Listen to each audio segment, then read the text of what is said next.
Take heed, lest your hearts be weighed down with dissipation and drunkenness and the cares of this life, and that day come upon you suddenly like a snare, for it will come upon all who dwell upon the face of the whole earth. But watch at all times, praying that you may have strength to escape all these things that will take place and to stand before the Son of Man.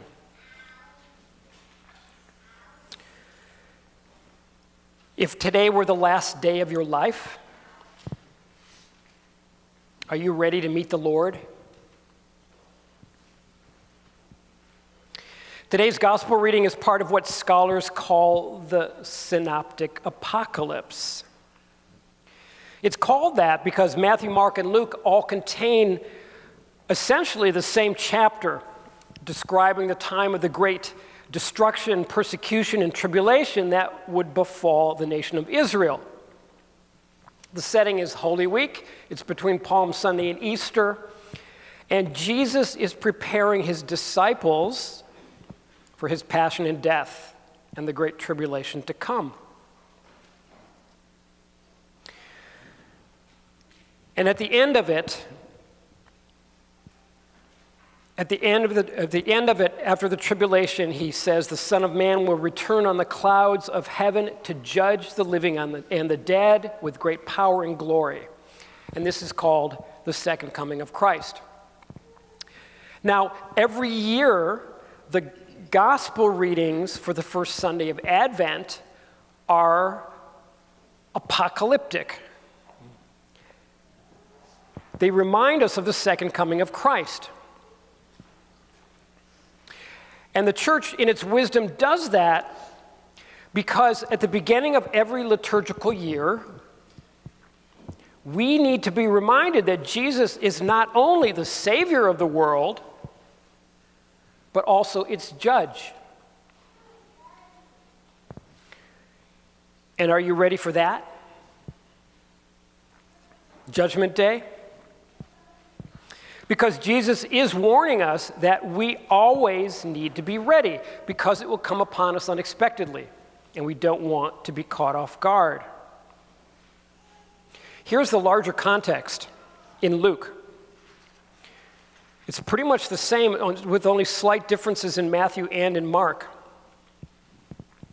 Luke writes, "For as the lightning flashes and lights up the sky from one side to the other, so will the Son of Man be at his day. But first he must suffer many things and be rejected by this generation. As it was in the days of Noah, so will it be in the days of the Son of Man.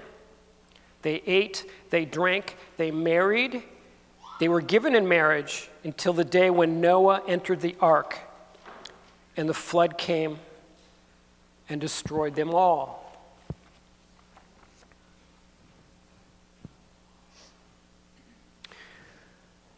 So why does Jesus say that? Well, we read in Genesis 6:5 that in the days of Noah, humanity had become exceedingly wicked. Genesis 6:5 says this, "The Lord saw that the wickedness of man was great in the earth, and that every imagination of the thoughts of his heart was only evil continually, and it grieved him to his heart." It grieved God to his heart. And he decided to destroy them all, except for Noah. And yet, mankind, everybody was out there eating and drinking and marrying and giving in marriage.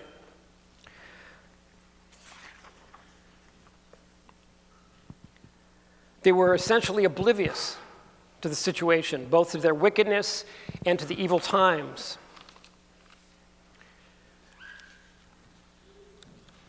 And they were destroyed. These people gave no thought to the four last things. And what are the four last things? Death, judgment, heaven, and hell. So in a sense, as we begin this wonderful season of the church leading up to the nativity, to the birth of the Savior of the Lord, the church in its wisdom always starts us on this sort of dark, apocalyptic message to warn us, to get us ready.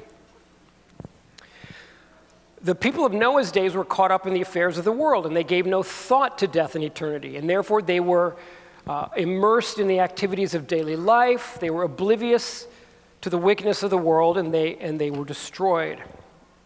And as it was in the days of Noah, so it is today. So it is today. There is tremendous wickedness in today's world. There's widespread disrespect for life, disrespect for God's law, and there's a lot of darkness. And I have no doubt that all of that, the culture of death, grieves God's heart. So it behooves us, as the church, it behooves us to give considerable thought to eternity. If today were the last day of your life, are you ready to meet the Lord? Now, our catechism teaches that there are two moments of judgment. There's particular judgment, and then there's the last, the great, the final judgment. Particular judgment is what each particular person gets at the moment of their death. At the moment of our death, we stand before the Lord. Maybe we get a life review. I don't know. But we're judged according to our works. Yes, we are saved by faith, but yes, we're also judged by our works. And at the moment of our death, as we face all by ourselves, remember, Jesus said the gate is narrow. It's a narrow gate. Only one person goes through at a time to stand face to face with the Lord. And at that moment, we're judged by our works. And the sentence is either heaven or purgatory or hell. Now, we have to consider that purgatory is the great mercy of God, because we all know in our hearts that most of us, I won't mention any names, most of us aren't ready yet to meet God face to face, right? We're not ready yet for heaven. We still got some cleaning up to do, and that's what purgatory is for. And God, in His mercy, provided for that. Each of us, in our own particular way, have a certain things, certain reparations that we need to work off. That's what particular judgment is. Final judgment is at the end of time. It's God's triumph over evil, the final cosmic upheaval of this passing world, where Satan and his angels and the damned will all be thrown into the lake of fire. And it'll all be public. It'll all be public, so that the righteous that were martyred unjustly, the whole world will see, including the ones who martyred them, will see the injustice of it publicly in front of God, the throne room. That's the final judgment. Are you ready for that? So what can we do to prepare ourselves? Well, in verse 36 of today's reading, it says this: "Watch at all times, praying that you may have strength to escape all these things that will take place and stand before the Son of Man." The church, in its wisdom, gives us all that we need to cope with times such as this. Jesus is not saying literally stay awake every hour of the day or night. That's not possible. But he is talking about spiritual preparation. We need to be ready. And the church gives us prayer and fasting and almsgiving and holy reading and self-examination, regular visits to the confessional.